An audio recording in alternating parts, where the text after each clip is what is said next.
começar, então, brevemente eu recomeço. Dou bom dia a todos vocês que estão nos assistindo aqui no YouTube. Eu sou o professor Frederico Bonaldo, da Universidade Católica de Santos, um dos organizadores deste evento intitulado Michel Villet, do Direito Romano à Filosofia do Direito. Nós todos da equipe organizadora temos a alegria de contar hoje com a presença ilustre do nosso amigo, professor Dr. Renato Rabibaldi Cabanilhas, da Universidade de Buenos Aires, um dos maiores estudiosos em todo o mundo sobre esse justo filósofo, humanista, historiador do direito, Michel Villet. Então, antes de eu apresentar o currículo vitae do professor Renato Rabibaldi, passo a palavra para o professor Alfredo Flores, da Universidade Federal do Rio de Janeiro, do Rio Grande do Sul, perdão, que é a entidade organizadora, e que nos explique com detalhes este evento. Por favor, professor Alfredo. Frederico, é um grande prazer receber a todos vocês como entidade organizadora, a URGS, o programa de pós-graduação da URGS. Nós estamos aqui para fazer uma proposta que entendemos que vamos fazer da melhor forma possível, iniciando com o professor Renato Rabibaldi, uma análise que vai se desdobrar conforme está já disponível em Instagram, em outros meios, uma sequência de encontros sobre o pensamento de Michel Villet, né, desde comentar elementos que ele tinha do direito romano até então na filosofia do direito. E nossa ideia seria então propor para nossos alunos, para os interessados, né, uma atividade conjunta que é trabalho de várias organizações, né? A organização tanto da URGS como da Católica de Petrópolis e da Academia Atlântico, como a Católica de Santos, como também a UERJ, como a PUC de Porto Alegre, né? Nós todos somos professores dessas universidades. Nós temos uma proposta, então, de que possamos fazer um diálogo maior também com os colegas da Argentina, por isso nada melhor que começar com o professor Renato Rabibaldi, que atualmente é o presidente da Associação Argentina de Filosofia do Direito, também tenho o prazer de participar como sócio. E então, Frederico, seria essa a ideia, né? Agora, dar as boas-vindas ao professor e escutarmos a sua fala. E só recordando, Frederico, que nós pensamos, isso aí depois deve estar já disponível, né? Pensamos de colocar material disponível aos nossos alunos, né, aos interessados, textos, né, particularmente nas nossas páginas de depositórios como o do academia.edu, researchgate.net, né, tem material que vai estar disponível para também futuras análises, né, e usos para os textos acadêmicos. Bom, agradeço, Frederico, passo a palavra para ti, então.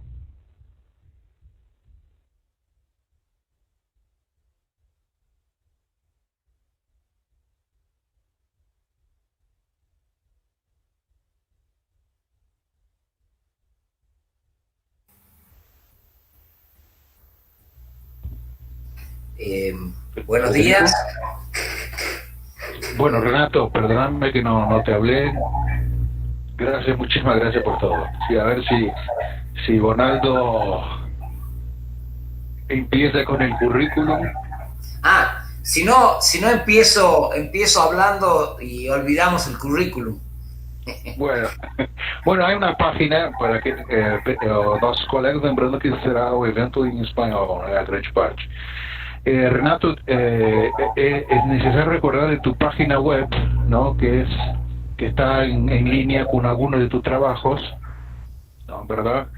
Entonces es importante porque la idea es que esos chicos puedan después tener conocimiento de lo que estamos produciendo y la referencia que tenemos de Villet y otros grandes autores, ¿no? Entonces, sí, en ese sentido que vamos a proponer. Y si Bonaldo no habla, pues empiezas vos, entonces ahí está. Bueno, volvió. Hablo yo, muy bien. Bom, então, meus amigos, eu apresento aqui ao professor, rapidamente, o currículo do professor Renato Rabibaldi. Então, ele é professor titular de Teoria Geral e Filosofia do Direito da Universidade de Buenos Aires.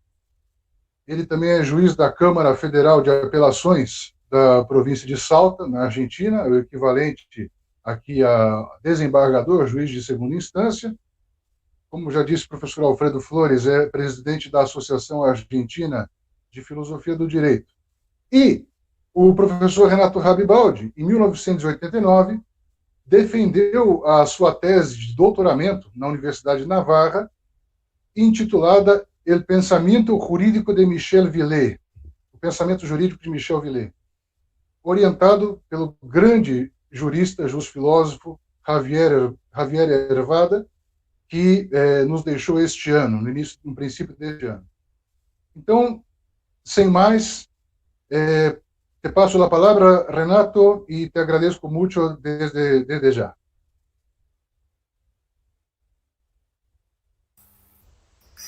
Bien, muy buenos días a todos. Les pido que me informen si se escucha con claridad. Voy a hablar devagar para que podamos entendernos.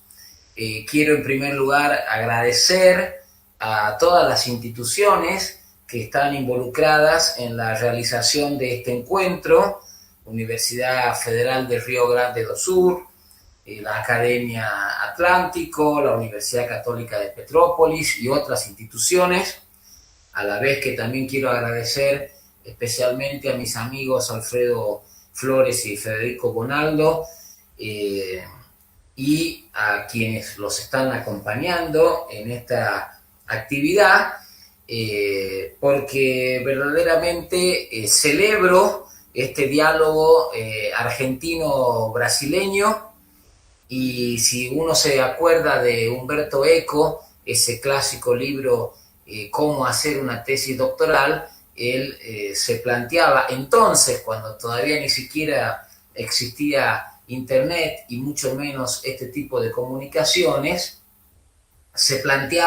le planteaba a los doctorandos a quiénes escribimos, para quiénes escribimos. Y él respondía: para la humanidad, para el universo entero, porque no sabemos quiénes eventualmente nos pueden leer. Puede suceder que alguno nos lea, que ninguno, pero puede suceder que muchos nos lean, decía Humberto Eco. Y a mí me parece que verdaderamente todo esto es premonitorio, porque ahora tenemos esta suerte de aldea universal que permite un diálogo verdaderamente amplio. Hay algunas bondades que ha traído la tragedia del coronavirus, y claramente esta es una de esas cuestiones positivas que cabe extraer. Celebro entonces este diálogo con los colegas brasileños y con todos aquellos que eventualmente puedan incluirse en este momento. Celebro también el triunfo de la razón, el triunfo de la investigación, el triunfo del estudio. Creo que todo esto, que es lo que concita la vida universitaria, esta convocatoria a pensar, a reflexionar, me parece que es siempre para celebrar. Agradezco entonces la invitación y quedo a la disposición, no solamente en este momento, sino cuando ustedes lo entiendan oportuno. Recién el profesor Flores hacía referencia a algunos trabajos que eventualmente pudieran ser de interés. Algunos están en línea, otros no, y los que no, puedo yo acercarlos a través de estas vías virtuales que tenemos ahora. Se me ha pedido que inaugure este ciclo dedicado al pensamiento de Michel Villé. Michel Villé, como muchos de nosotros sabemos, constituye una figura excluyente de la filosofía del derecho del siglo XX. Nacido en 1914 y fallecido en 1987, su vida transcurre básicamente el entero siglo XX. Es un hombre del siglo XX. En tanto que hombre del siglo XX, dedicado a la investigación científica en el ámbito francés, pero con una repercusión universal incontestable, está de alguna manera signado, me parece a mí, por tres hechos. Puede que en esto también haya algunas cuestiones autorreferenciales, esto puede ser motivo de discusión, pero yo creo que Villé está de alguna manera signado o contextualizado por tres hechos que a mi juicio resultan sumamente característicos. El primero es la crisis del positivismo jurídico, que se advierte con toda precisión para poner una fecha clásica con el fin de la Segunda Guerra Mundial, que es más o menos, como veremos, el momento en el que Villé comienza su gran producción intelectual. Un primer dato, entonces, que me parece que está siempre gravitando en el pensamiento de Villé y que de alguna manera gobierna y condiciona buena parte de las reflexiones de la segunda mitad del siglo XX, constituye la crisis del positivismo jurídico. Podríamos quizá identificar esa crisis en una figura, la figura de Gustav Radbruch y la tesis de Radbruch de la injusticia extrema no es derecho, que él plantea en un conocido artículo del año 1946. Entonces, esto evidentemente está planteando el retorno de la consideración de lo moral, de la moralidad al ámbito del derecho, es decir, el punto final hacia la tesis de la separación entre derecho y moral. Está planteando el rechazo de una tesis relativista, está afirmando una tesis cognitivista. Quiere decirse con esto que hay datos, hay hechos que son manifiestamente injustos y que yo puedo racionalmente conocer, que yo puedo detectar, juzgar y criticar. Esto es, en síntesis, la tesis de la injusticia extrema no es derecho. Hay algunas conductas que no son ni moral ni jurídicamente tolerables. Hay un segundo hecho que me parece que también está gravitando en toda esta época, en todo este periodo, y que condiciona la obra de Villé. Y es lo que se puede decir o se denominó en Alemania en el año 70, pero que esto es anterior o se va gestando con anterioridad, y que va de la mano de la crisis del positivismo jurídico, y es la Rehabilitierung der praktischen Philosophie, la rehabilitación de la filosofía práctica, ¿no? Para seguir un clásico libro de la Alemania del año 70.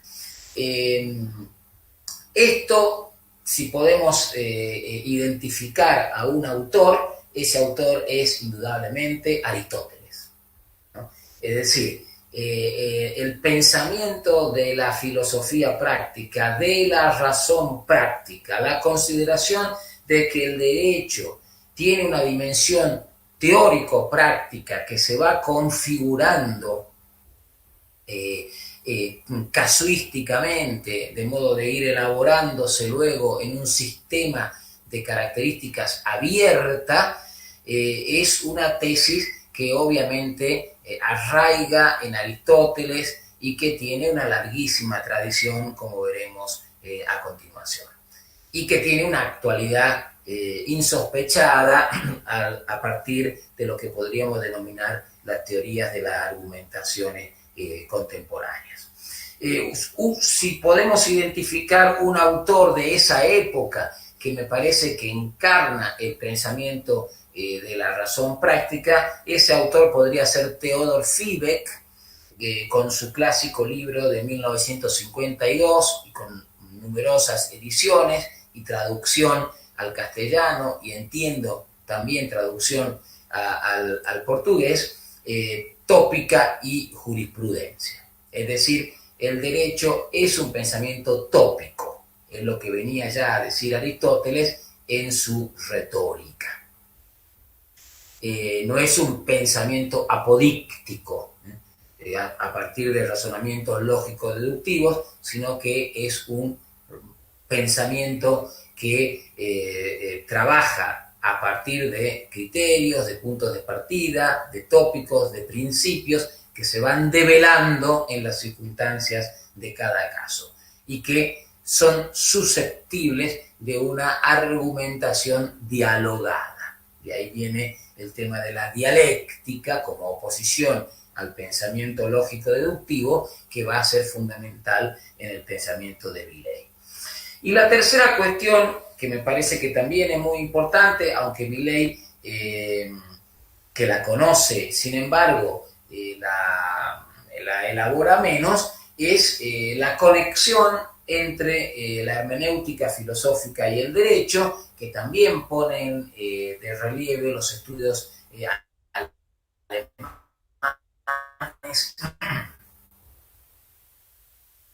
Podemos identificar a una figura, ese link, esa vinculación entre pensamiento hermenéutico, filosófico y jurídico. Esa figura es Hans Georg Gadamer y su célebre Verdad y Método del año 1960.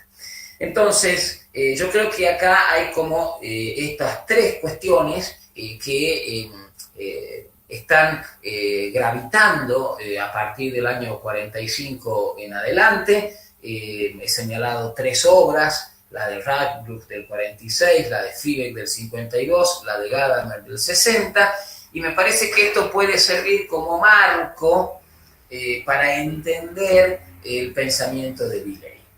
El pensamiento de Milley, entonces, dados estos presupuestos que acabo de señalar, tiene algunos objetivos centrales y persistentes. Je me répète beaucoup, me dijo alguna vez cuando yo conversaba con él en París, ¿no? Yo me repito mucho. En primer lugar, una reintroducción de la cuestión de la justicia en la ciencia jurídica. Es decir, este tema de que la injusticia extrema no es derecho, tiene aquí un correlato. Nosotros tenemos que encontrar lo justo, lo suyo de cada uno. El tema de la justicia es un tema central.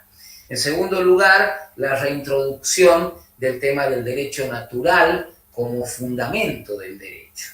Hay entonces una cierta dimensión objetiva, ajustada, que es posible detectar en las relaciones sociales, a través de un proceso dialéctico, va a decir Milley. Por eso es que él va a asociar la idea de derecho natural a la naturaleza de las cosas que se describe, que se observa en las relaciones intersubjetivas entre personas y cosas. No tanto en el trabajo que puede uno inferir de la naturaleza humana, porque eso, a su juicio, lleva a una consideración aislada de la persona y no a la ubicación de la persona en el contexto del ámbito social, esta idea del son político aristotélico.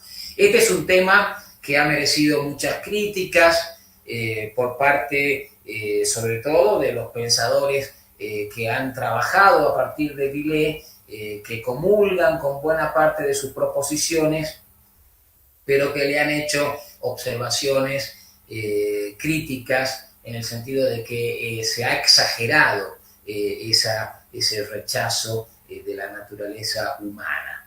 Yo mismo le he formulado algunas críticas y este es un tema, me parece que va a ser objeto de análisis en otro encuentro de estos, cuando se trate justamente la noción de derechos humanos. Por lo tanto, yo no lo voy a tratar aquí, simplemente lo dejo insinuado. La consideración del derecho, una tercera nota característica en el pensamiento de Viley, como la ipsa iusta res, para seguir a Tomás de Aquino, uno de sus autores predilectos, es decir, como la propia cosa justa, como aquello que corresponde a cada quien. Esto claramente está significando un rechazo de la consideración normativista de un lado y subjetivista de otro de la idea de derecho. El derecho no es la ley, rechazo de la concepción normativista, positivista clásica, pero el derecho tampoco es el derecho subjetivo entendido como la potestad, el poder, la facultad del individuo de hacer ilimitadamente todo lo que esté a su alcance. En el sentido del ius in omnia, el derecho a todo, que está bien caracterizado en Hobbes. Él considera entonces que Hobbes viene a ser el fundador del positivismo jurídico, porque ahí se sintetizan estas dos notas que acabo de referir. La idea de unos derechos subjetivos de carácter absoluto en el estado de naturaleza que quedan reorganizados en un contrato social en el que se distribuyen esos poderes a través de las convenciones legales, con lo cual el derecho viene a ser convencional y obviamente no natural. Entonces ahí está derecho objetivo y derecho subjetivo como aspectos centrales de la configuración moderna del derecho que Viley va a criticar. Él va a decir entonces que en Aristóteles el derecho constituye un to dikaion, es decir, un neutro sustantivado que es lo justo. Y esto también se advierte en el derecho romano, en esta consideración que es muy clara en Celso y también en Ulpiano, del ars boni et aequi, el arte de lo bueno y de lo justo, es decir, este arte dialéctico que hay que discernir de lo bueno y de lo justo, de modo de darle a cada quien lo suyo. Esto es lo que él dice que es lo que pasa al cabo de este proceso dialéctico en la realidad. Él lo que va a decir es cómo operamos los operadores jurídicos en un proceso judicial, operamos no de una manera subjetivista, no de una manera normativista, sino que operamos a través de un proceso dialéctico, tópico, en donde hay una confrontación de argumentos que van produciendo una persuasión, van develando el sentido del problema y se va llegando finalmente a otorgar lo suyo de cada quien. Entonces ahí es donde el derecho se concreta, se determina, ¿no? Sería lo que los alemanes, por ejemplo, Karl Englisch, hace referencia a de idee der Konkretisierung, ¿no? La idea de la concretización del derecho. Por ejemplo, Arthur Kaufmann va a decir esta idea de la Rechtsfindung, ¿no? El encuentro del derecho, algo que yo he traducido en algún artículo como la determinación del derecho, ¿no? Otros autores alemanes que no comulgan con estas ideas, pero de alguna manera sí con el procedimiento, por ejemplo, pienso en Peter Haberle, cuando él hace referencia a cómo leemos y entendemos la Constitución, dice: la Constitución es un proyecto, las normas constitucionales son un proyecto que se terminan determinando en las particularidades del caso, ¿no? Una Endbuch, ¿no? Un proyecto que finalmente se concreta. Bueno, todo esto han dicho sus comentadores. Pienso, por ejemplo, en Julian Freund. Es una búsqueda que aspira a comprender la verdad del derecho. Y es, por tanto, una búsqueda filosófica. Como yo he ido señalando, mientras iba planteando los puntos centrales del pensamiento de Villey, está claro, me parece claro a mí, que estos temas son insoslayables en la agenda actual, en la agenda de debate de la teoría jurídica y de la filosofía jurídica.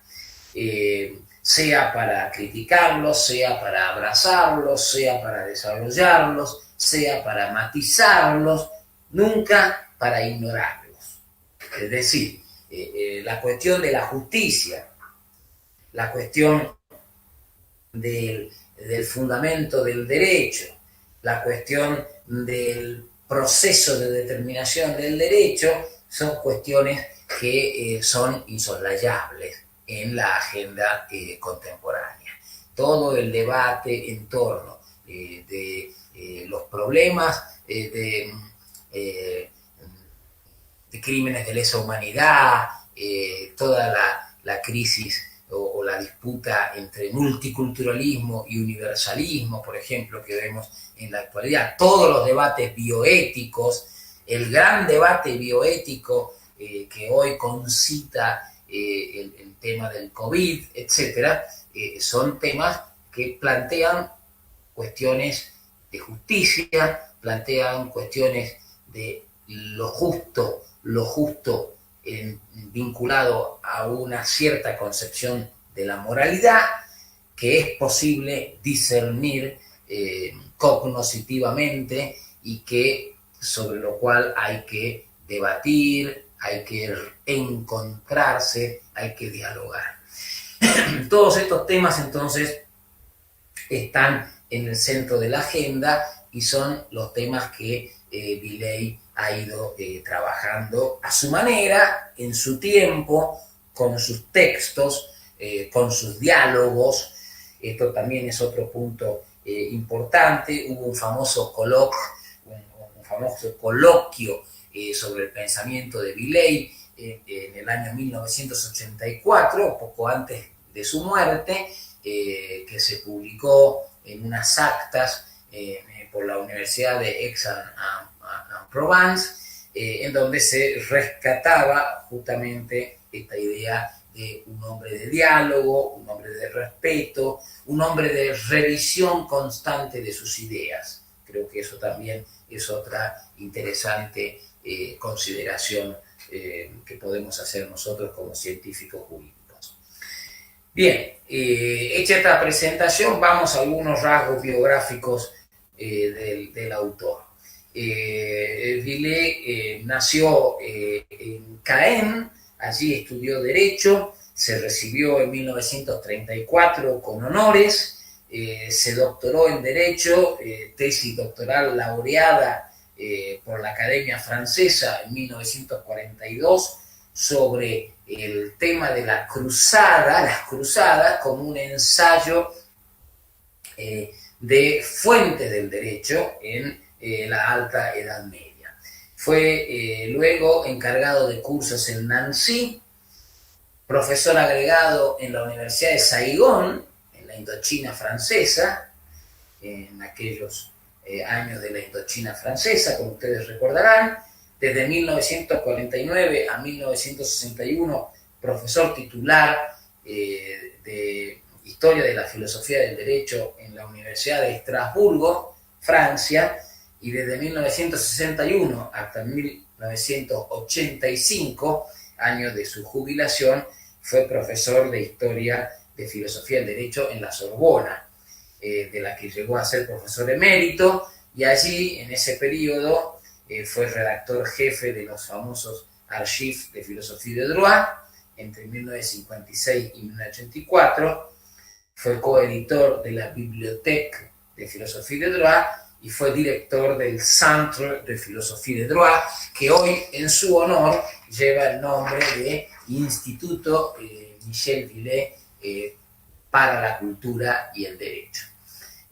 Fue entonces la figura excluyente de la Sorbona de la filosofía jurídica francesa, y desde allí, obviamente, con repercusión universal. Bueno, entro ahora al cuarto aspecto que quería presentar y que se vincula directamente con el tema que ustedes me han asignado: las etapas del pensamiento de Villé. Villé tiene efectivamente, como dice el título de la conferencia, tres grandes etapas. La primera, la etapa del romanista, que va entre el año 45, por eso yo había señalado importante la fecha del 45, el trabajo de Radcliffe, etc., de la etapa romanista, es decir, como estudioso del derecho romano, entre el 45 y el 55. Hay una segunda etapa, la etapa del historiador de la filosofía del derecho, que abarca más o menos unos 20 años, entre el 55 y el 75. Y hay una tercera etapa, la etapa que podríamos denominar del filósofo del derecho, que va más o menos, arranca en el año 69, 1969, y va a llegar hasta su muerte en el año 1987. La primera etapa, la etapa como profesor dedicado básicamente al derecho romano, él publica una serie de trabajos. El primero, Recherche sur la littérature didactique du droit romain, del año 1945, que es un trabajo que hace referencia a la formación y enseñanza del ius romano. Y luego, a partir de 1946 hasta el 53, una serie de trabajos. El primero de ellos, les Instituts de Gaius, l'idée de droit subjectif, que va a trabajar sobre un aspecto que a mí me parece central, muy importante, que es el concepto de derecho romano, el concepto de ius. La tesis central de Villé es que no hay una semántica subjetivista en el derecho romano. No hay esta idea de derecho subjetivo entendido como un derecho del individuo, como este poder o facultad ilimitado. No hay una consideración subjetivista o individualista. En segundo lugar, que la lectura que se ha hecho por parte de los pandectistas, de los romanistas modernos del ius, es una lectura que está tamizada, permeada por esa concepción filosófica subjetivista y que por tanto es equivocada.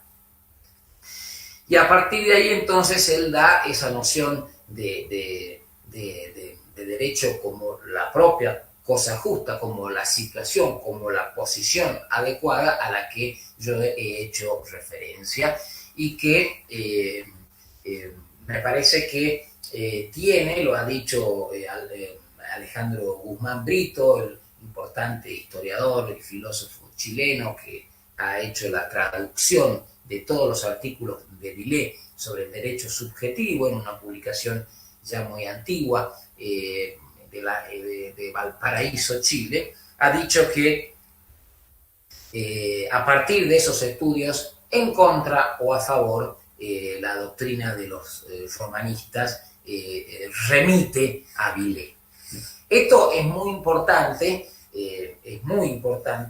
porque está gravitando sobre su concepto de derecho natural, sobre el lenguaje del derecho, sobre su rechazo a la teoría del derecho, de los derechos humanos, y obviamente sobre la concepción retórico-tópico-dialéctica del derecho que él ascribe, ¿no? Después voy a voy a ejemplificar algunas cosas, voy a precisar algo sobre esto que me parece muy importante. La segunda etapa, la etapa del historiador de la filosofía del derecho, se inicia con un libro, Leçons d'histoire de la philosophie du droit, del año 1957, que después tiene una nueva edición en el 62, y el muy importante trabajo de la formación de la pensée juridique moderne, que se publicó en 1975, luego tiene reediciones, tiene una traducción de Francesco D'Agostino al italiano. Es un libro que es consecuencia de unos cursos de doctorado que él ha dado en la Universidad de París entre el año 1961 y 1966. Ahí él desarrolla algunas ideas que a mí me parece que son sumamente significativas, así como la precisión del concepto de ius de los romanos, me parece que es un aspecto muy relevante. Él va a desarrollar las siguientes ideas centrales, me parece, en este importante libro, y que constituyen una contribución relevante al pensamiento de la historia de la filosofía jurídica. La primera es la influencia de la tradición judeo-cristiana en la configuración del derecho moderno, del derecho contemporáneo. Él dice que esta influencia es decisiva en la noción tanto normativista como subjetivista del derecho que ya he mencionado. La idea de la Torá y la idea normativa de cumplimiento del deber, de un deber reglado, legislado, que arranca en la Torá judía y que se prolonga en el Nuevo Testamento, es una idea normativista que a juicio de Villers va a influir en un derecho obviamente secularizado, pero normativista al fin. Y el principio cristiano de la libertad, de la consideración del individuo como ser humano autónomo, está en la base de una concepción individualista que desconoce o que relativiza esta necesidad de encuentro, de diálogo, que es como funciona verdaderamente el derecho.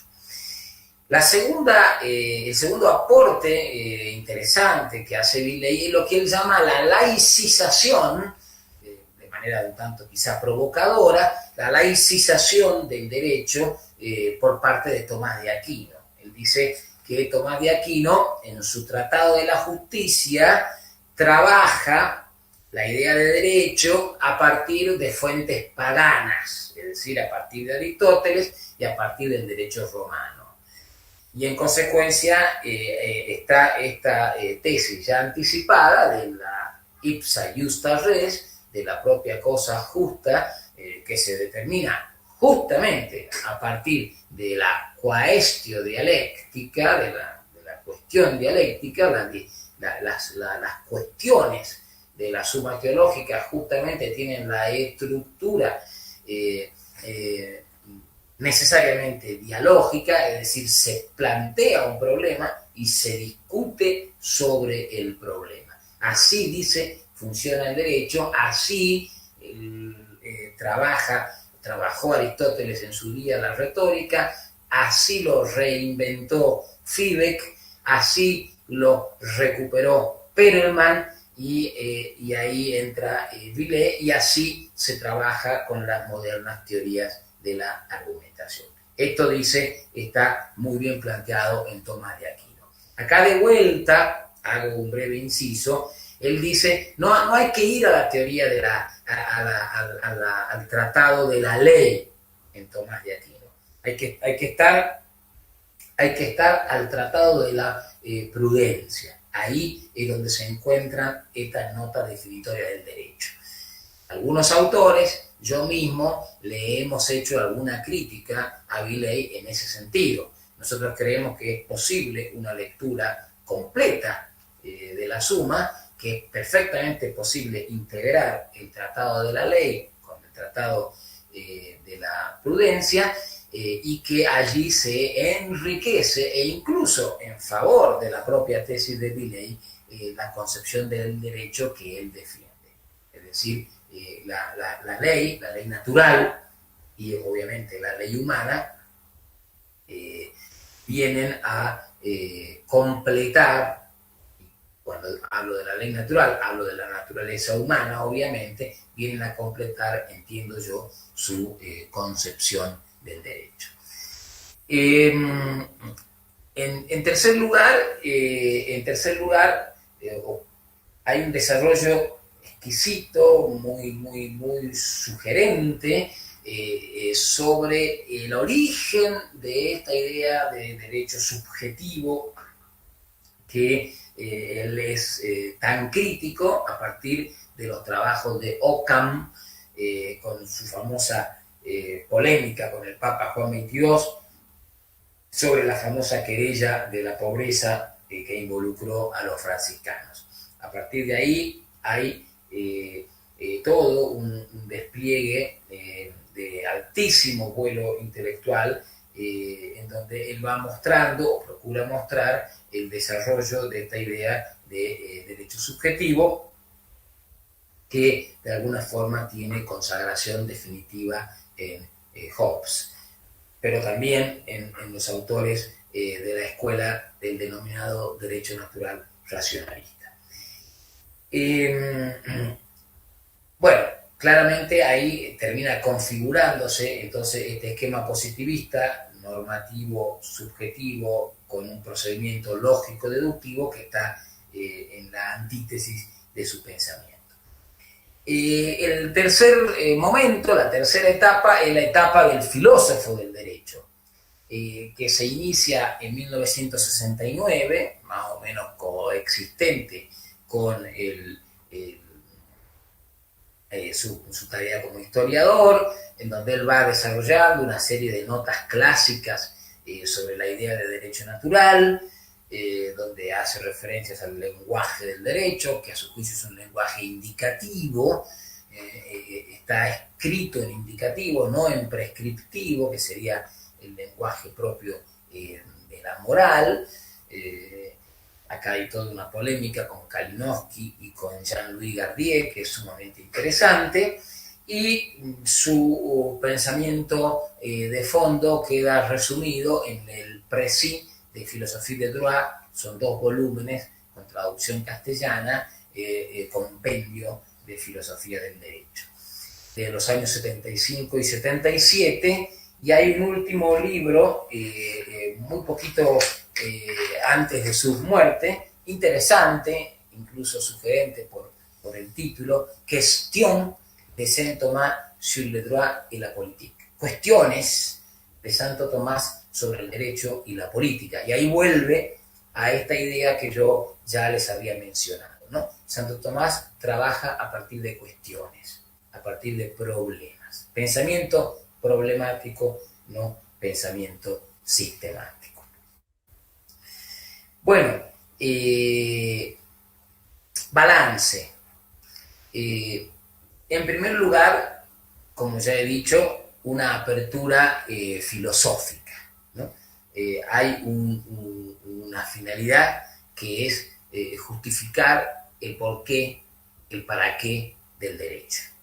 El derecho no es una mera convención, el derecho es lo justo. Esto requiere, obviamente, ser justificado, ser explicado, ser comprendido, si ustedes prefieren. Para ello es fundamental atender a la realidad. Él siempre pone este ejemplo de ponere causam, decían los romanos, ¿no? Ponere causam. ¿Cuál es la causa?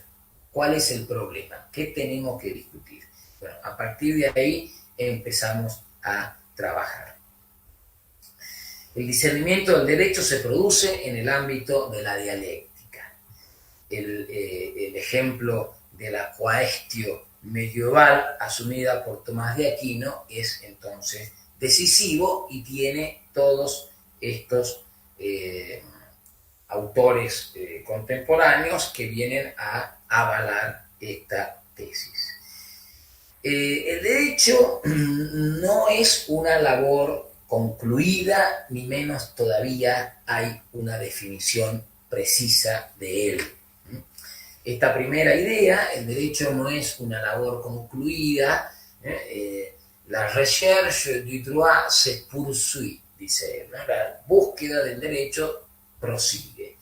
En la medida en que partimos de un problema, nosotros vamos paso a paso encontrando el sentido de esos problemas que pueden cambiar, que pueden tener notas distintivas, dirimentes, en función de distintas circunstancias, pero que, sin embargo, uno está en condiciones de ir marcando ciertas tendencias, ¿no? Esto por un lado. Por otro lado, esa célebre frase de Jaboleno, que alguna vez también yo la he utilizado, omnis definitio in iure civile periculosa est, ¿no? Toda definición en derecho civil es peligrosa. No tenemos entonces una definición al estilo positivista, derecho es el conjunto de leyes, no hay nada de eso en el pensamiento, en la propuesta de Villey. Evidentemente, en esta tarea hay una confianza en la razón, es decir, hay un rechazo de una tesis escéptica o relativista, hay una confianza en la labor cognitiva de la razón. El derecho, en ese sentido, viene a ser el derecho natural.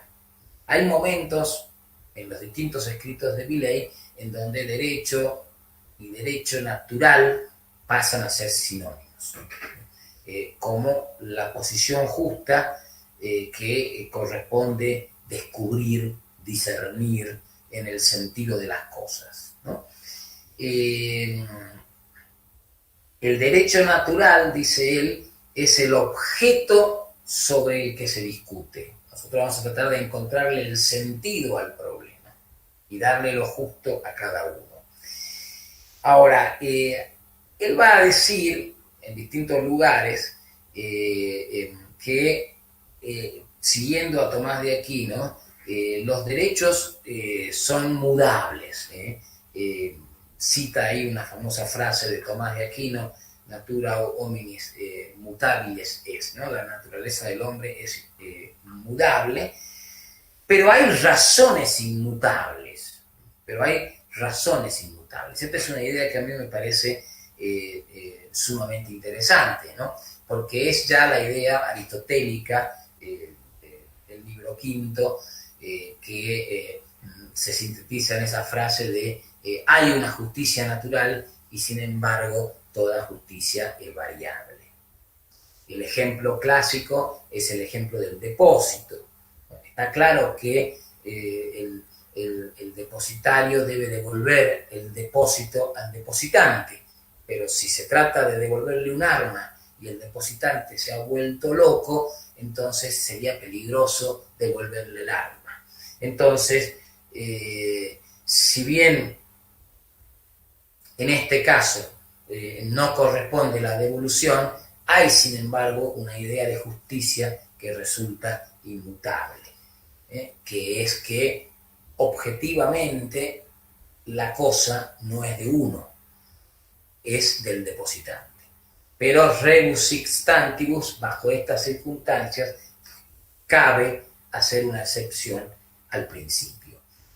Todo esto entonces es, como se puede apreciar, una cuestión que no puede determinarse a priori, sino que hay que determinarla en cada caso. El derecho, dice Villey, es relación de personas y cosas, y cambia en cada caso. Pero hay detrás unas razones inmutables, siguiendo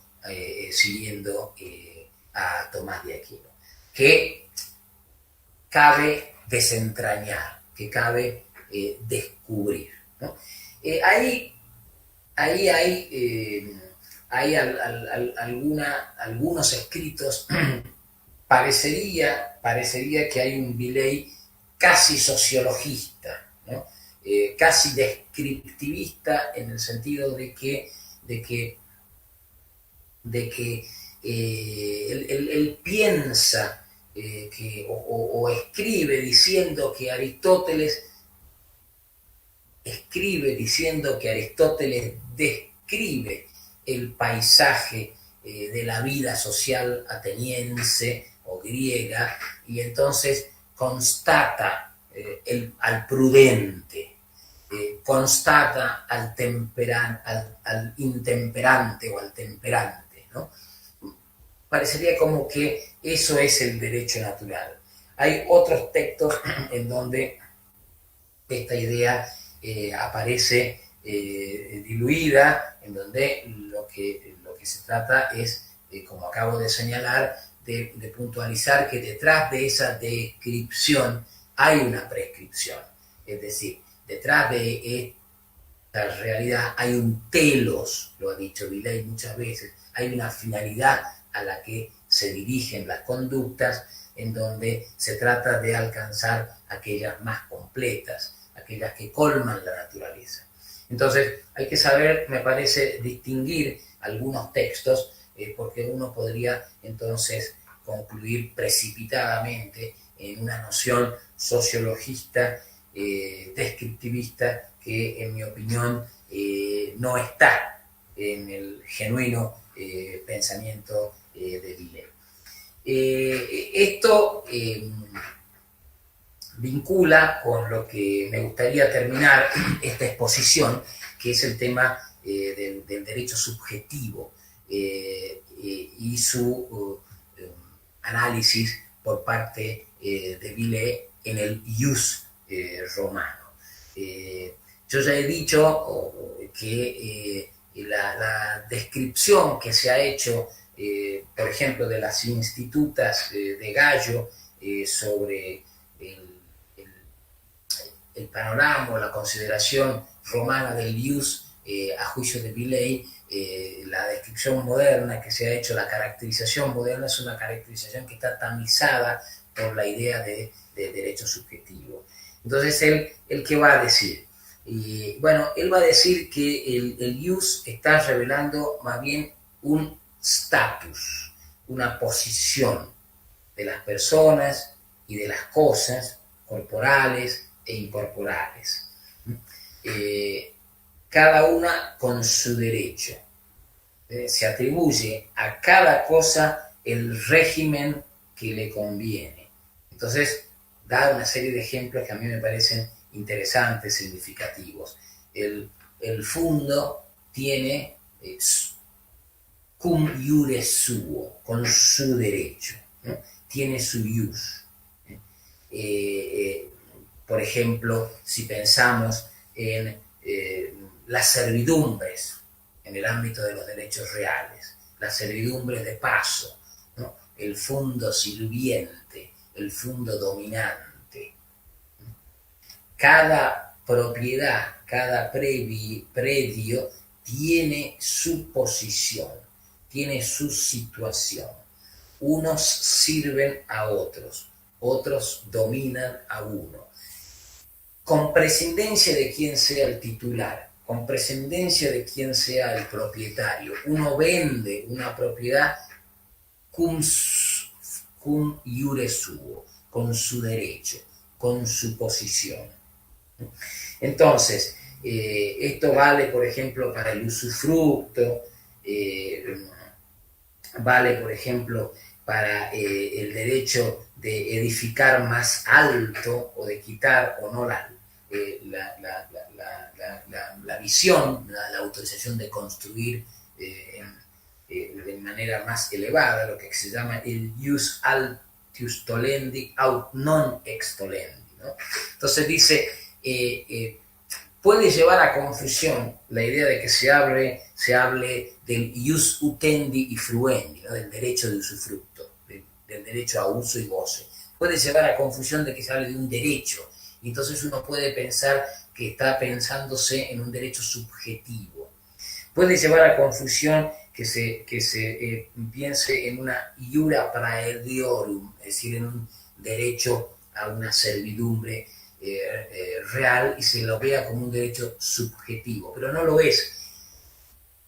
Es la posición del predio, la posición del fundo, porque de lo contrario, dice, podríamos llevar a la perplejidad de que hay un derecho subjetivo, si lo tradujéramos como derecho subjetivo, un derecho subjetivo a no construir más alto para no quitarle la luz o la visión al vecino. No puede traducirse así, como un derecho subjetivo, sino más bien como la posición, como una ventaja y como una desventaja. Esto es, dice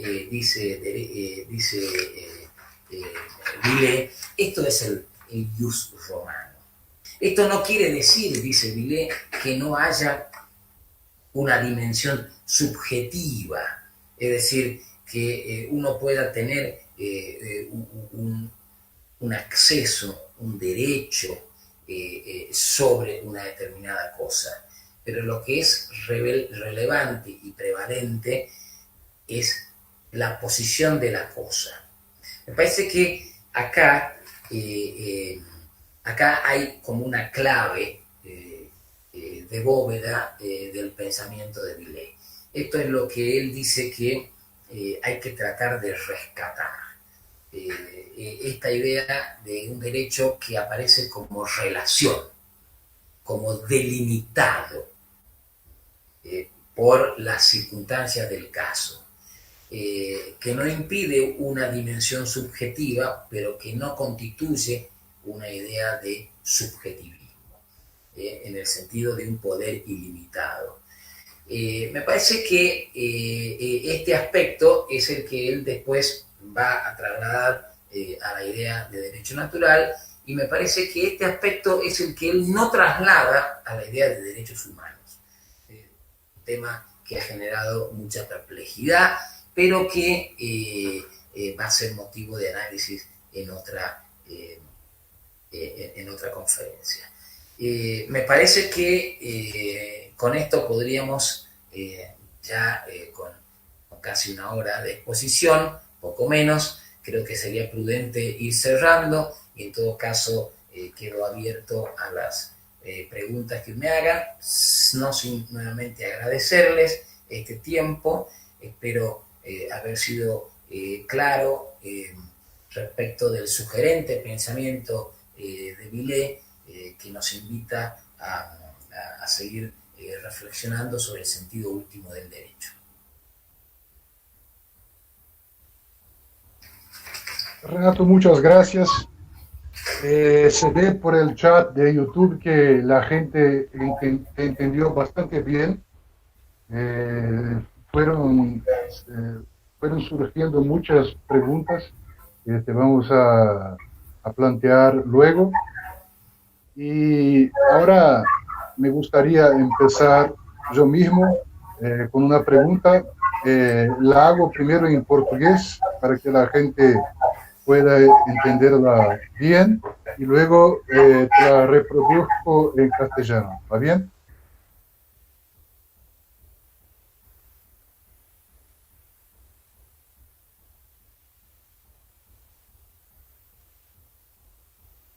Renato, ¿me escuchaste? Sí, perfecto, te escucho, sí. ¿Y escuchaste lo que dije antes? Sí, estoy de acuerdo. Ah, bárbaro, perfecto. Bueno, entonces, Renato, te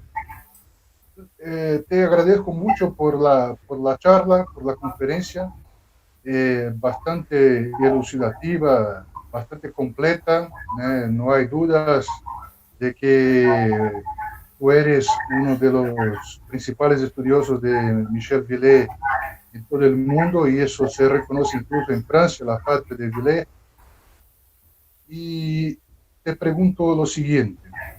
Villé excluye la ley moral natural como fuente del derecho, ¿no? La ley de la naturaleza humana que cada persona humana lleva dentro de sí. Te pregunto si con esa exclusión Villé no queda sin respaldo para justificar la fuerza deóntica, la fuerza normativa del derecho. O sea, te pregunto en otras palabras, al excluir la ley natural como fuente del derecho, de la juridicidad, ¿cómo Villé justifica la obligatoriedad del derecho? La obligatoriedad social del derecho. Y ahora la resumo, la pregunta en portugués rapidamente. Então, Michel Villé, ele exclui a lei moral natural como fonte do direito, né? Ele diz que essa lei da natureza humana, que todos nós levaríamos dentro, não seria fonte do direito. Perguntei ao professor Renato Rabibaldi se, ao excluir a lei moral natural como fonte do direito, o dever ser do direito, ou seja, a força deontica, a força normativa do direito, não ficaria sem respaldo, né? Porque seria só simplesmente a promulgação das normas jurídicas, né, como a origem da força obrigatória do direito. Então, quer dizer, em outras palavras, ao excluir a lei moral natural como fonte do direito, como Michel Villé justifica a obrigatoriedade social do direito, a que todos nós estamos submetidos. Então, Renato, por favor, se puderes contestar.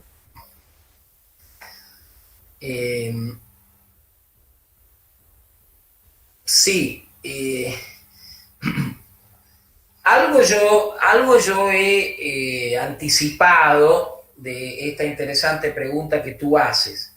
Voy a leer dos textos de Villé que avalan tu punto de vista. Dice en un trabajo, yo respeto la dignidad humana de la persona, yo respeto la dignidad infinita de la persona humana e incluso de cada individuo. Pero tal reconocimiento carece de consecuencias jurídicas en tanto dicha dignidad constituye un bien interior o espiritual que impide ser repartido, es decir, que no puede ser objeto de lo mío y de lo tuyo, ¿no? Y en otro lugar, él dice, en esta misma línea, las soluciones de derecho natural no se deducen de los principios de libertad o dignidad de la persona humana, de una idea de la naturaleza humana. Ellas se nutren de observaciones, de encuestas sobre las costumbres de las ciudades, imperios o tribus salvajes. Aquí está entonces, en estas dos citas, esta idea, en la última está muy clara, esta faceta como sociologista, descriptivista de Villé, y en las dos anteriores está lo que tú bien planteas respecto de que excluye o excluiría a la ley natural como fuente de moralidad. Y por tanto a la naturaleza humana. Ahí tenemos un problema, pero yo creo que Villé salva el problema porque él trabaja fuertemente sobre la idea de naturaleza de las cosas, no sobre la idea de naturaleza humana, que para mí me parece que es fundamental y ayuda mucho a configurar a determinar el derecho de cada quien, sino que él lo pretende salvar a través del recurso a la naturaleza de las cosas. Él dice, si yo entro en un proceso dialéctico, yo voy a ir conociendo el sentido de lo que a cada uno le corresponde, pero no lo voy a determinar en abstracto, sino en concreto. Él piensa que la consideración de la naturaleza humana y de la ley natural que está en la base, que es consecuencia de esa naturaleza humana, los preceptos que de allí se derivan son preceptos que no se vinculan con la realidad y por lo tanto no son útiles. Es lo que yo acababa de señalar en la primera cita, ¿no es cierto? Se trata de bienes interiores, ¿no? Pero nosotros sabemos que esto no es así. Nosotros sabemos que de la dignidad humana emana o se entiende o se justifica el derecho a la vida, el derecho a la libertad de conciencia, el derecho a la libertad de elección, a la igualdad. Esos no son bienes interiores. Esos son bienes que tienen una enorme repercusión exterior. Pero Villey va a decir, yo voy a considerar esos derechos, pero en el contexto de un problema. Y ahí voy a ver cuál es el jus de cada quien.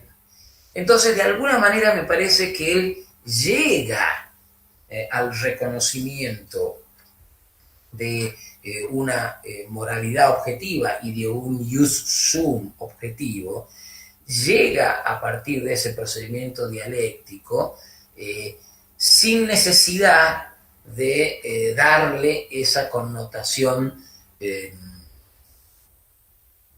filosófico, moral, jurídica a la ley natural.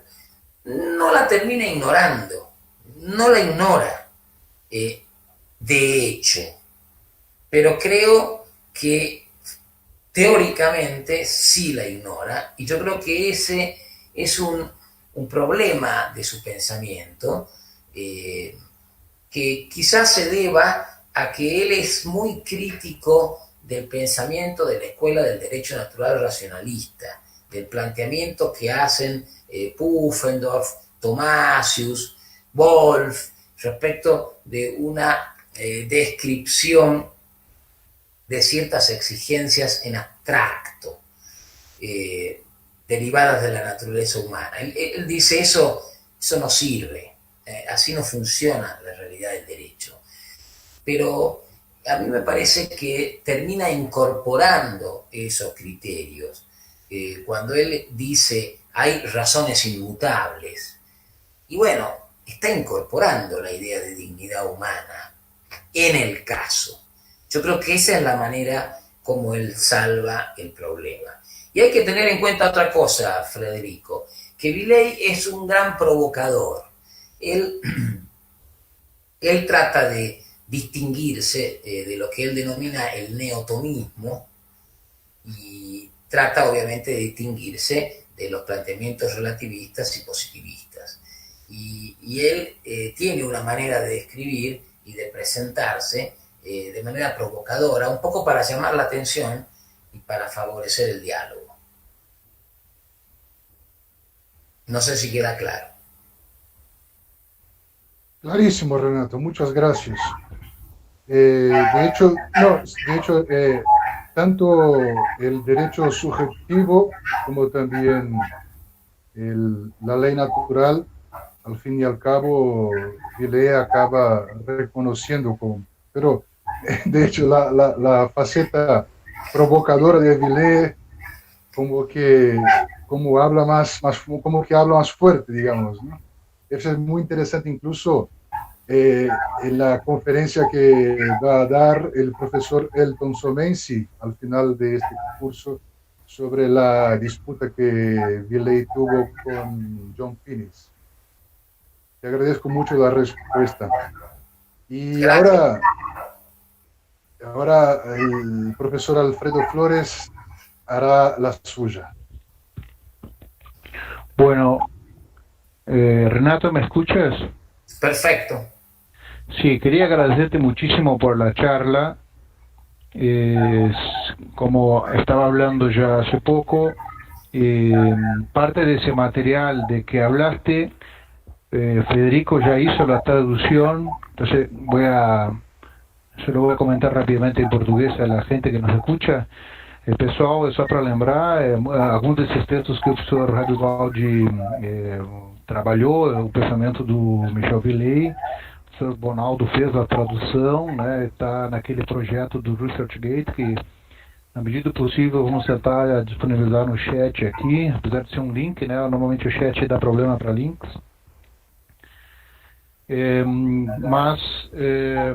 Então, nesse sentido, seria importante conhecer os textos que o professor Ravivaldi produziu, né, sobre o pensamento do Villey. Eu vou, então, perguntar para o professor Ravivaldi sobre a atuação do Villey no contexto dele, tá, pessoal? Então, vou voltar a falar em espanhol. Renato, lo que iba a preguntarte, que es una cosa que después vamos a seguir en esas charlas que van a ser casi una vez por mes, más o menos, en los sábados, son facetas de Villey, ¿no? Más porque eso parece que valdría la pena retomar en el contexto que vivimos, como hablaste vos, justamente de que el escenario sobre la disputa sobre lo que es lo justo nos trae siempre algunos temas, ¿no? Para algunas estrategias, pensaría mejor, para pensarmos el mundo que vivimos. Y en ese sentido, que tiene un poco que ver con lo que el día que voy a preparar la charla, que me parece que es para octubre, voy a hablar sobre la recepción de Villey, ¿no? A mí me gustaría después, podría hasta hablar con vos, de también discutir la forma de la recepción como se da en Argentina, porque hay una línea massiniana, otra Carlos Sanciana, ¿no? Eso es una cosa que después se puede ver. Pero la idea es, dentro de ese, por lo menos por ahora, hablar de la recepción en Brasil, porque es más tardía, un poco después de lo que ocurre en Argentina. Porque hay ese contexto de que la recepción que uno va a recibir de un debate es la recepción también, como Bonaldo hablaba ahora, de los archives de Filosofía du Droit, ¿no? Como eso comienza a circular también en Brasil, los archives, la revista que Villey está involucrado. Y en ese sentido, una cosa que tiene que ver con lo que justamente estabas hablando ahora hace poco, sobre la singularidad de Villey, es que él, por ejemplo, aquí está más en el plano de ver cómo organiza su argumentación. Él no me pareció que estuviese preso a una vuelta al jus comune, ¿no? De que discutir el concepto de jus, comprender el papel de la ley natural, tendría que volver a un modelo que fue vivido en la historia del Occidente, por lo menos antes de la codificación. Y lo que vos hablaste, que me parece muy, muy importante, es que es el escenario de Villey, de Radbruch, pasando por Fiebeck, por Gadamer, muchas veces muestra que esos autores, que son retratados como naturalistas, podrían estar, esa es la pregunta, empleando estrategias que son contemporáneas, ¿no? Yo me acuerdo de un otro autor que contemporáneo a Villey, que no es muy hablado, pero me pareció que es importante, Valle de Gotisolo, que es un poco más tradicionalista, ¿no? Valle de Gotisolo. Él, al final, si uno se pone a leer su manual de metodología jurídica, 4 volúmenes, al final es un seguidor de Larens, con todos los problemas y virtudes de eso. La pregunta que te haría en ese sentido es que toda la estrategia pensada por Villey, el papel que tuvo en Francia y la repercusión que tuvo fuera, pero que no significó un ensalzar lo que fue un pasado del pensamiento jurídico y naturalista, o tal vez un vínculo indirecto con Roma, yo no sé, o una reapropiación del derecho romano, del ius romano, sino eran estrategias de su propio tiempo. Esa es la pregunta, te agradezco.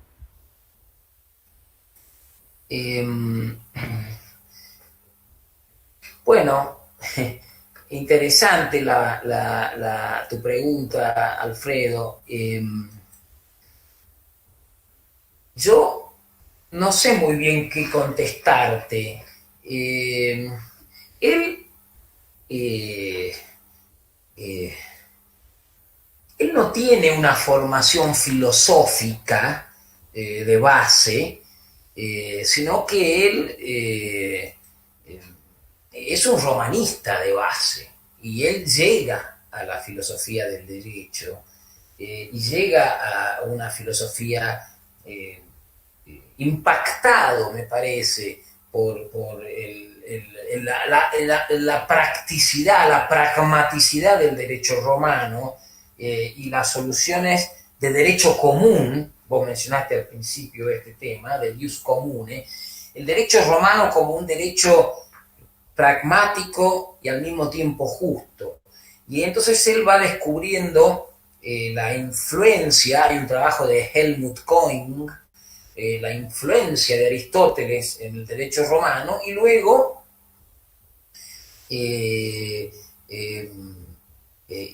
reintroduce a Tomás de Aquino en la Sorbona. Entonces, es un autor bisagra en ese sentido, porque se vuelve a hablar en París durante 20 años, 25 años, de Tomás de Aquino y de toda una tradición sobre la cual curiosamente se había hablado cuando Tomás de Aquino era catedrático de la Universidad de París. Paradojas de la vida.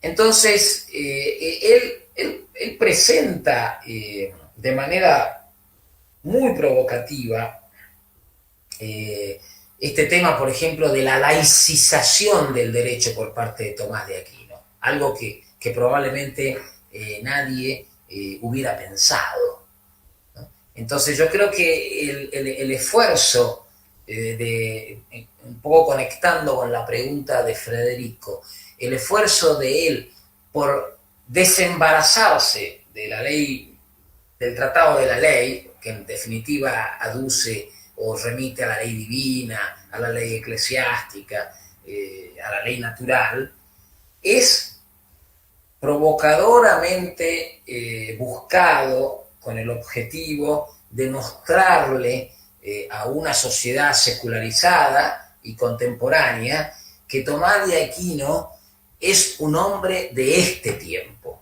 y tiene mucho que decirles a la sociedad contemporánea y secularizada, porque es uno como ustedes, que trabaja dialécticamente, planteándose problemas y citando autoridades, trayendo todas las autoridades conocidas por él hasta el momento, del mismo modo que nosotros tendríamos que hacer eso, y luego dar una solución de especie. A mí me parece que ahí hay una estrategia que está buscada, a veces exagerando al extremo e incluso en contra de su propia tesis, pero que tiene un sentido por el lugar y el momento en el que él está situado. Y esto es interesante para poder interpretarlo al autor en su contexto, no leerlo desde el lugar en el que nosotros ahora estamos. Nosotros probablemente vamos a ser juzgados, esto es muy hermenéutico, por el momento en el que nosotros hoy vivimos y cómo respondimos a los desafíos de este momento. El tema del COVID, por ejemplo, es un tema interesante porque vuelve a traer los viejos temas de la filosofía moral trabajados por los clásicos españoles a un contexto presente. El tema de los respiradores, la carencia de respiradores. ¿Y a quién le damos el respirador si tenemos uno y hay dos enfermos? Es un tema que ya había sido planteado por los clásicos españoles cuando discutían el tema del naufragio, ¿no? Queda una tabla y hay dos personas, ¿no? ¿A quién se la agarra? ¿A quién se la damos? Bueno,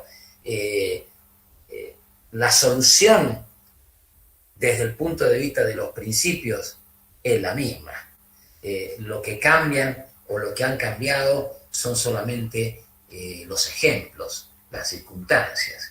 Y a nosotros se nos va a juzgar por qué tipo de respuesta hemos dado a este problema, y esto obviamente plantea qué tipo de sociedad somos o queremos ser.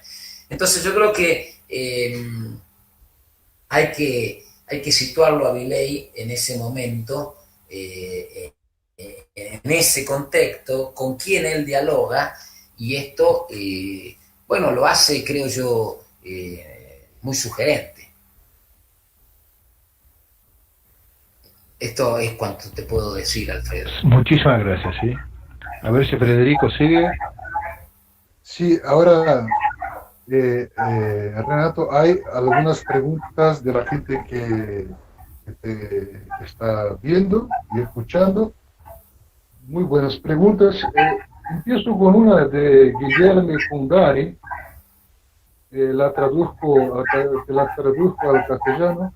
Es así: dado el papel central que Viley da al derecho natural, para él, el juez podría aplicar lo justo natural directamente, sin recurrir al intermedio de la ley positiva.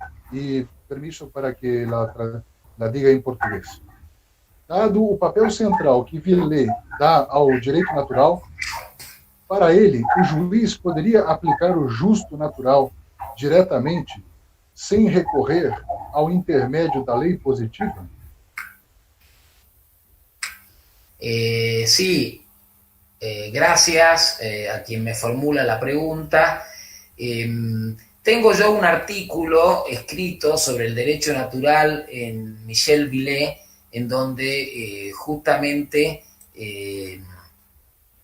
respondo a esa cuestión a partir de lo que dice el propio Viley. Cito: el verdadero derecho natural no es en modo alguno enemigo del derecho positivo.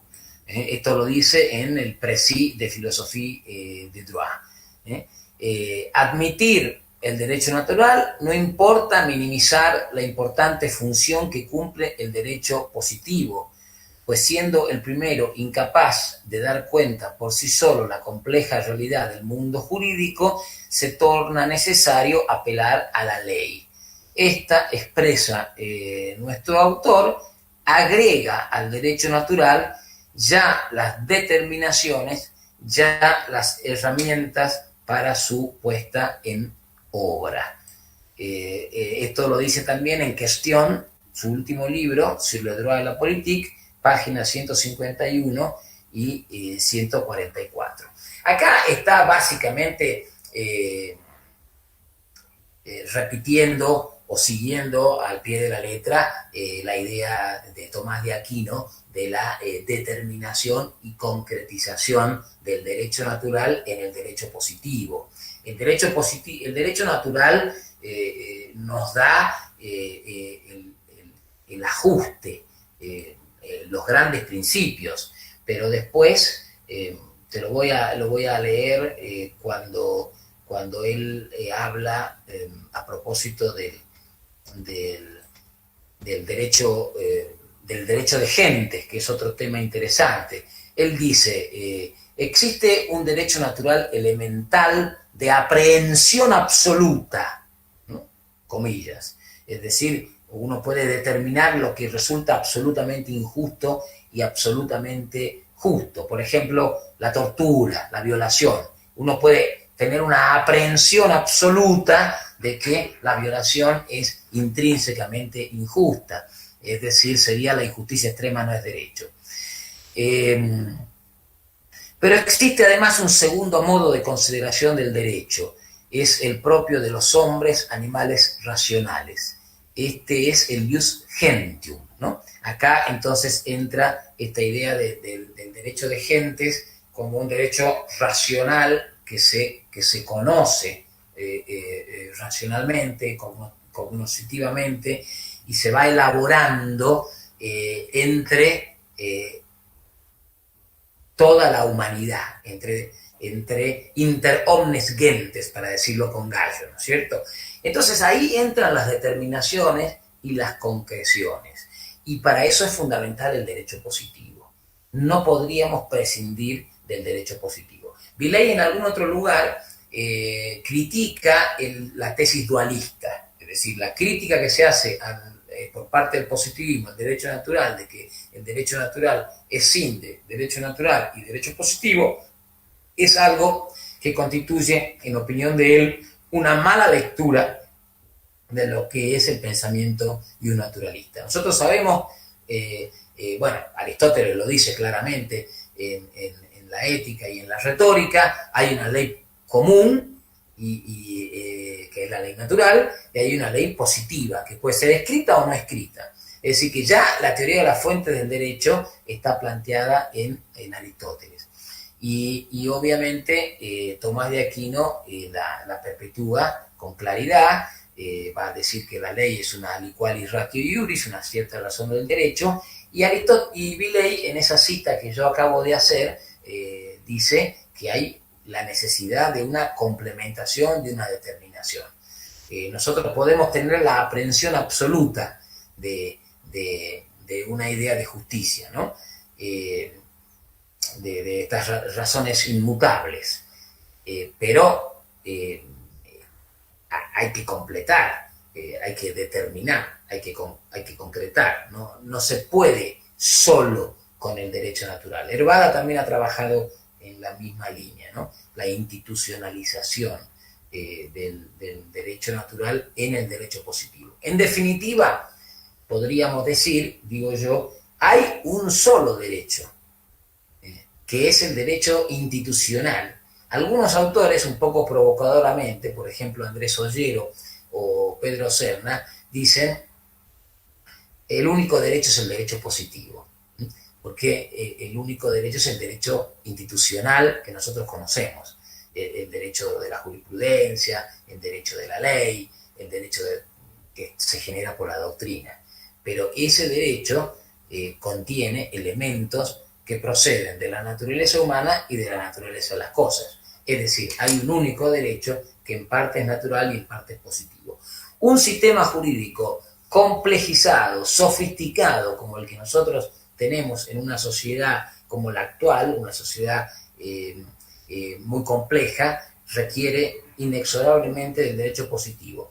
Villey también lo decía ya en los años 70. Esto es lo que te podría contestar. Gracias, Renato. Incluso, hablo em português, o professor Renato Rabibaldi, ele tem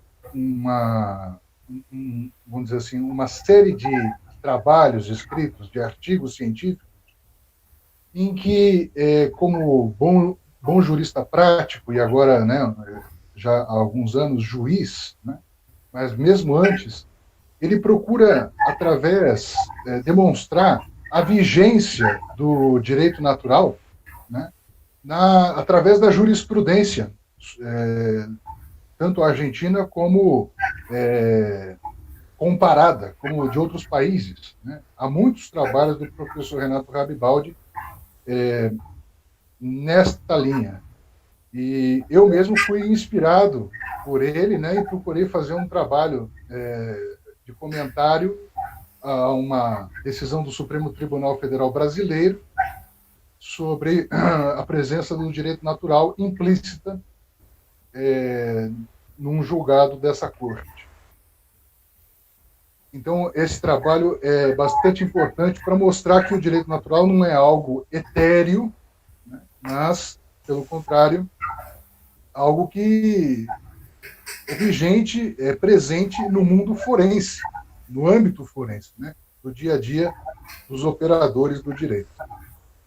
Renato, agora outra pergunta acerca de los derechos humanos, Villet y los derechos humanos. Entonces pregunta nuestro amigo Víctor Picanso si Villet no llegó a aceptar los derechos humanos en tanto medida de orden práctico, ¿no? Y como complemento, el mismo amigo nuestro Guillermo Puntari pregunta en qué medida el rechazo de los derechos humanos por Villet es una consecuencia lógica de su cuerpo de ideas sobre el naturalismo clásico o simplemente una contingencia, una limitación de Villet. Entonces, ahora en portugués. O Victor Picanso, nosso amigo, pergunta se Villet não chegou a aceitar os direitos humanos enquanto medida de ordem prática, pergunta se sim ou não. E conectado a isso, Guilherme Pundari, nosso amigo, pergunta em que medida a rejeição dos direitos humanos por Villet é uma consequência lógica de seu corpo de ideias sobre o justnaturalismo clássico ou apenas uma contingência do autor. Por favor, Renato.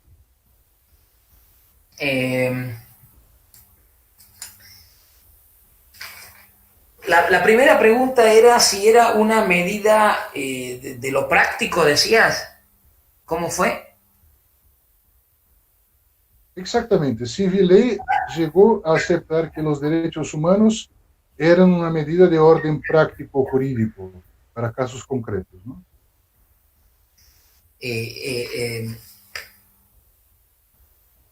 Si en era... ámbito internacional, supongo, ¿no? ¿Cómo?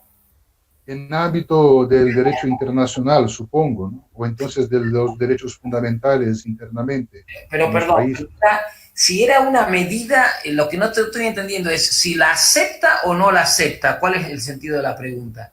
La pregunta es si Villet termina por aceptar o no como, los derechos humanos como una fuente de orden práctico para la decisión.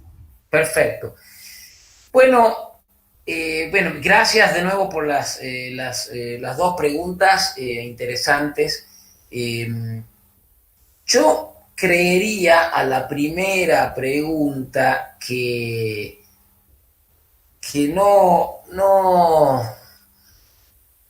se plantea así las cosas Villet y que en cualquier caso no la acepta, no la aceptaría por razones prácticas. Vos fíjate que en el artículo que yo escribí sobre Villet y el tema de los derechos humanos, y que está traducido al portugués por vos, yo comienzo con esta cita de Villet, que es un poco dura. C'est non-juriste que furent les inventeurs des droits de l'homme, leur ont sacrifié la justice, sacrifié le droit.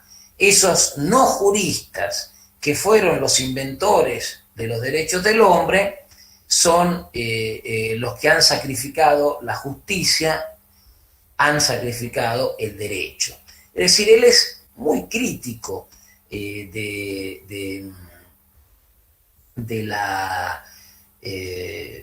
la idea de derechos humanos, la considera una consecuencia de una filosofía individualista que solo reposa sobre el subjectum, sobre el sujeto, y que no tiene una lógica en la vida real, ¿no? La vida real, podríamos contestarlo con Alexis ahora, que es un autor muy citado y muy de moda. Lo que hay es proporcionalidad, subprincipio de idoneidad, subprincipio de necesidad, subprincipio de proporcionalidad propiamente dicha, es decir, las cosas se ajustan, se delimitan, se ponderan, se pesan. Bueno, todo ese tipo de argumentación es lo que expresa el modo como se presenta el derecho y cómo debe actuar el derecho en Villey. Villey ya lo decía así. Obviamente hay toda una sofisticación en el planteamiento de Alexis, pero básicamente entiendo yo, Villey no tendría problemas en asumir esas distinciones o esas precisiones o esos desarrollos que plantea Alexis. Entonces, yo diría que no. Y diría, para ya conectar con la segunda pregunta, que sí, el rechazo es una consecuencia lógica de su teoría, no es una contingencia. Lo que sí yo tendría que decir es que cuando él va a la manera de resolver los problemas concretos, él ahí hace operativo, esto ya lo contesté, me parece, en una anterior pregunta, ahí hace operativa, pero ahí, en ese momento, lo que nosotros podríamos considerar una teoría de los derechos humanos. Ahí él tiene en cuenta la dignidad de la persona y los derechos que son derivados de ella. Yo creo que él tiene una crítica metodológica de presentación de una propuesta y también de vuelta esta idea de provocación, de argumentar al extremo para tratar de señalar que hay algunas cosas que por más que resulten políticamente incorrectas, se podrían presentar mejor y se podrían, llegando a la misma conclusión, se podrían decir de otra manera. Creo que hay ahí también un poco de esta idea que está dando vuelta detrás del pensamiento de Villey. Esto podría contestar. Perfecto, gracias de nuevo, Renato. Ahora tenemos otra pregunta aquí muy interesante de nuestro amigo Pedro Gravina, que es bastante actual, no solo en Brasil es recontra actual porque la Corte Suprema de aquí está, digamos, bastante libre, digamos, pero en todo el mundo. La pregunta es la siguiente: ¿cómo el neoconstitucionalismo se relaciona con el derecho natural? Sigue él. La flexibilización del vínculo entre el juez y el texto legal tendría alguna vinculación con el derecho natural, o sea, em português, nosso amigo Pedro Gravina, como o neoconstitucionalismo se relaciona com o direito natural? A flexibilização do vínculo entre o juiz, o magistrado, e o texto legal teria alguma ligação com o direito natural? Há, em definitiva, Renato, um parentesco entre direito natural e neoconstitucionalismo, no sentido de desprenderse del texto legal? Gracias. Bueno, ahí hay que remitir a los trabajos del profesor Vigo, Rodolfo Vigo, que ha hecho una interesante reflexión sobre esta interesante pregunta. Él habla de la existencia de 2, 3 neoconstitucionalismos. Podría ser un neoconstitucionalismo a lo Ferraioli, un neoconstitucionalismo a lo Alexis, un neoconstitucionalismo a lo Atienza y un neoconstitucionalismo que podría ser el de la tradición naturalista. Entonces, hace una serie de precisiones y de distingos que yo creo que son muy interesantes y que ahí permiten esclarecer de manera bastante completa esta interesantísima y muy actual conclusión. Yo creo que en consecuencia de esto, yo adhiero a lo que dice el profesor Rodolfo Vigo, que también fue presidente de la Asociación Argentina de Filosofía del Derecho, yo creo que puede haber una vinculación entre neoconstitucionalismo y derecho natural, a condición de que precisemos qué clase de neoconstitucionalismo estamos hablando o se está haciendo referencia. Porque, como digo, hay muchos neoconstitucionalismos o denominados neoconstitucionalismos, y por lo tanto habría que establecer ahí alguna precisión al respecto. Ya alguien en Italia, Gustavo Zagrebelsky, cuando habla de su libro Il diritto mite, el derecho dúctil, ya él dice que premonitoriamente dice que un razonamiento por principios, y el del derecho constitucional es un razonamiento por principios, se emparenta con el razonamiento del derecho natural. La Constitución tiene un conjunto de principios. La lógica de funcionamiento de los principios no es una lógica lógico-deductiva, sino que es una lógica ponderativa. Es una lógica de intercambio en donde el derecho de la intimidad juega con el derecho de libertad de expresión, el derecho del medio ambiente con el derecho del trabajo, el derecho a la vida del nascituru con el derecho de la decisión de la mujer. Entonces, ahí nosotros tenemos principios que constituyen mandatos de optimización. Hay que optimizarlos tanto como resulte posible. Bueno, esto remite a una lógica ponderativa, a una lógica valorativa que se emparenta con la idea del derecho natural, en el sentido de que hay ciertas exigencias básicas y fundamentales derivadas de la dignidad humana, como acabábamos de leer en Villey. Villey decía, estos son bienes interiores, no exteriores. Nosotros decimos, no, claramente que son bienes exteriores porque se dan cita en la realidad de la vida y hay que tratar de equilibrarlos. Acá yo me acuerdo de una cita de Kant, que Kant decía que la equidad era un ius aequivocum, ¿no? Un derecho equívoco. La equidad, jugando con las palabras, era un derecho equívoco, ¿no? Pero para Aristóteles la equidad es la clave de bóveda del pensamiento de la razón práctica. ¿Por qué? Porque la equidad es la que permite atemperar el rigor de la ley, entonces flexibilizar el rigor de la ley haciendo la justicia del caso concreto, ¿no? Aristóteles decía, pongámonos en el papel del legislador, ¿cómo hubiera resuelto el legislador de haber tenido en cuenta esta realidad que no pudo tener en cuenta? ¿Por qué?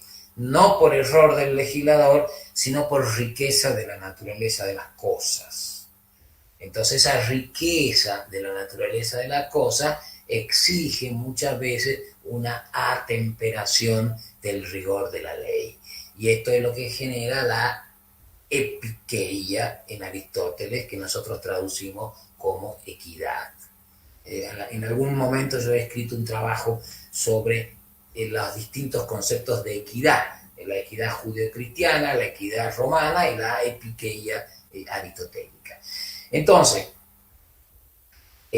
Zagrebelsky decía, hay mucho de aire de familia entre el pensamiento del derecho natural y el pensamiento de los principios. Y el pensamiento de los principios es el pensamiento constitucional. Entonces, ¿por qué? Porque la Constitución tiene en su parte dogmática un conjunto de derechos fundamentales que tienen la estructura de principios, porque trabajan competitivamente con otros.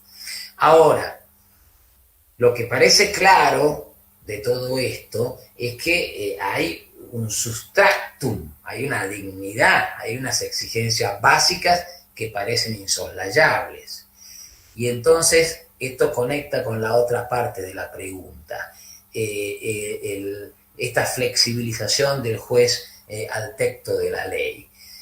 Bueno, la hermenéutica, Gadamer tiene unas frases muy interesantes, en el sentido de que la interpretación no significa una libertad frente al texto, no significa un independizarse del texto, sino una sumisión al texto, una, en todo caso, mejor comprensión del texto.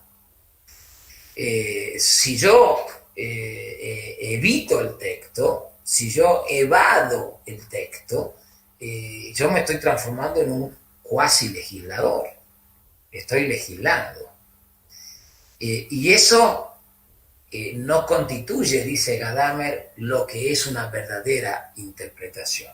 La verdadera interpretación es la que se sujeta al texto y trata de darle el sentido más pleno que tiene en este contexto, que puede ser distinto a otros contextos. Ahí hay entonces un juego, hay una variabilidad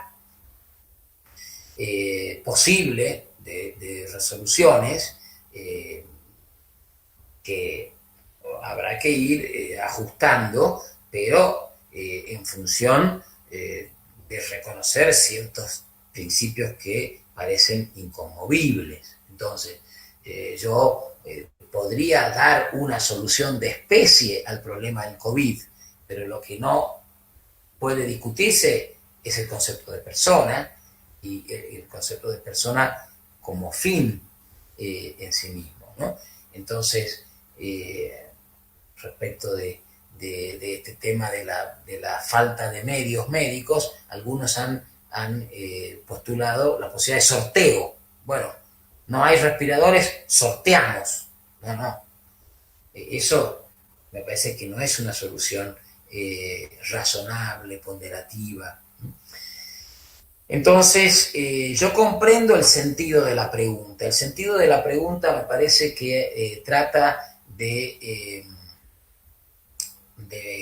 mostrar una progresiva flexibilización o abandono del tenor de los textos por parte de la judicatura. Eso ubicaría al juez, como he dicho yo en algún trabajo, en el lugar de un cuasi legislador. Y eso resulta inadmisible. Como resulta inadmisible que el juez vuelva a ser la boca que manifiesta las palabras de la ley, como decía Montesquieu. Creo que hay que ubicarlo al juez en un punto intermedio entre esos dos extremos que son, entiendo yo, negativos. Y sería lo que he denominado en algún trabajo el juez intérprete, el juez que da cuenta de la complejidad de la realidad, a veces de la vaguedad de las normas, pero cuyo sentido corresponde auscultar, interpretar. Entonces, podríamos decirlo con Aristóteles, que la epiqueia sigue siendo la justicia perfecta, la justicia del caso y por tanto la justicia perfecta. Eso es lo que podría contestar.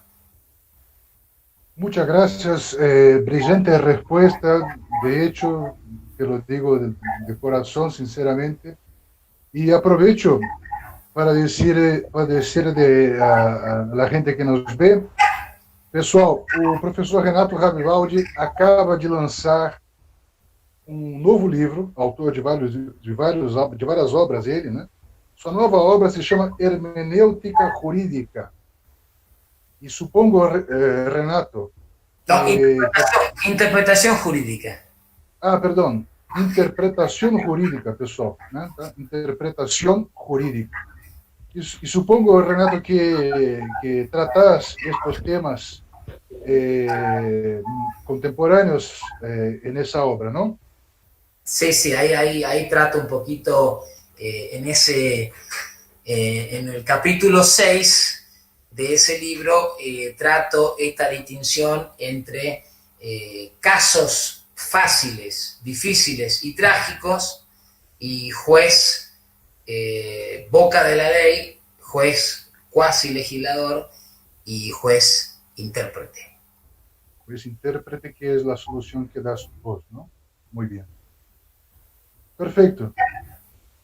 Bueno, como ahora ya llegamos al fin de la conferencia de esta mañana, fin de mañana tan agradable y bastante, digamos, bastante importante para nuestro conocimiento jurídico, que ha despertado seguramente digamos, el entusiasmo de la gente por estudiar más a fondo el derecho, ¿no? Muchas veces de la mano del mismo Viley. Entonces, ahora hablo em português. Gostaria muito, pessoal, de agradecer a todos os que fizeram as perguntas, né? Essas pessoas que eu já mencionei, né? E também outras aqui, tá? Felipe Dias, Fernando Ferreira Júnior, André Fernandes, depois aqui uma pessoa que está simplesmente FCG, Resenha Forense, que é meu amigo Marcelo Picchiori da Silveira, obrigado. Odair Moreski, muitíssimo obrigado pelas perguntas. Infelizmente, o tempo é escasso, né? Poderíamos aqui ficar há várias horas, mas a vida nos impede. E, bueno, Renato, en fin de cuentas, te agradezco muchísimo haber aceptado esta invitación, haber desarrollado tantas ideas fértiles que a lo largo de los años has cosechado con tu estudio, con tu esfuerzo, con toda tu experiencia jurídica, y has transmitido de manera bastante elucidativa, bastante clara a todos nosotros en esta mañana. Te agradezco de corazón y esperamos seguir en otras oportunidades para poder, con el contacto que tenemos con vos, de manera que podamos escucharte nuevamente. Bueno, muchas gracias Federico, muchas gracias Alfredo, muchas gracias a todos los que están aquí, Renato José de Moraes, Daniel, Enrique, Elton, la gente de Academia Atlántico, perdón. Estamos en contacto. Perfecto, muchísimas gracias. Y solo termino antes de que Alfredo diga algo em português. Meus amigos e amigas, olha, então temos um encontro no dia 15 de agosto, 15/8, também um sábado, neste mesmo horário, das 10 às 12, das 10 ao meio-dia, né, com o professor doutor Daniel Pêssego, da Universidade do Estado do Rio de Janeiro, da UERJ, que vai nos falar do direito subjetivo como marca do pensamento jurídico moderno, obviamente com base nas reflexões de Michel Villet. Então, ele será o nosso conferencista, né, o nosso palestrante, e os debatedores serão os professores Renato José de Moraes, da Católica de Petrópolis, e o professor Elton Solmense de Oliveira, da PUC do Rio Grande do Sul. Tá bem? Alfredo, gostaria de dizer algo? Posso terminar, então? Por favor, encerre para nós. Tá, eu agradeço, Federico. Eu queria agradecer a assistência de todos os que nos acompanharam por essas 2 horas, né? São praticamente com um público estável, né? Agradecer muito. A nossa proposta é esse diálogo com todos vocês. Na medida do possível, eu vi no chat algumas perguntas foram sendo atendidas, respondidas, houve interação entre os que escreveram no chat, né? A Academia Atlântico, os professores aqui todos estão no sentido de oportunizar as pesquisas de vocês, né, que vocês se sintam, como disse o Bonaldo, estimulados, né, apesar da pandemia, a melhorar os estudos, a entender melhor o fenômeno jurídico. E eu volto a dizer, me perdoem frisar muito, né? Há material disponível, eu mandei no chat ali para buscar no Google, porque parece que os links no chat ficam difícil. O nome do projeto que está no ResearchGate. Nesse projeto tem textos do professor Rabibaldi em português, além do site do professor Rabibaldi, que tem como procurar pelo nome dele no Google. Né? Fica então uma proposta para todos vocês de continuarem os estudos e continuar os nossos estudos. E para o Renato, te agradezco muchísimo por todo, porque tuvimos el año pasado en Argentina y pudimos volver a hacer ese contacto con Brasil. Entonces te agradezco muchísimo porque la idea es, en lo posible, en ese evento y en otros, que podamos poner la Asociación Argentina y a nuestros amigos de Argentina en contacto con Brasil para que tengamos también una forma de aprovechar lo que ya se hizo en Argentina en términos de estudios sobre especialmente el derecho natural y Michel Day. Bueno, muchísimas gracias a Renato e a todos, então, muito obrigado por tudo, e um bom dia ainda, meio-dia, né? Um bom dia a todos. Declaro então encerrado o evento hoje. Muito obrigado.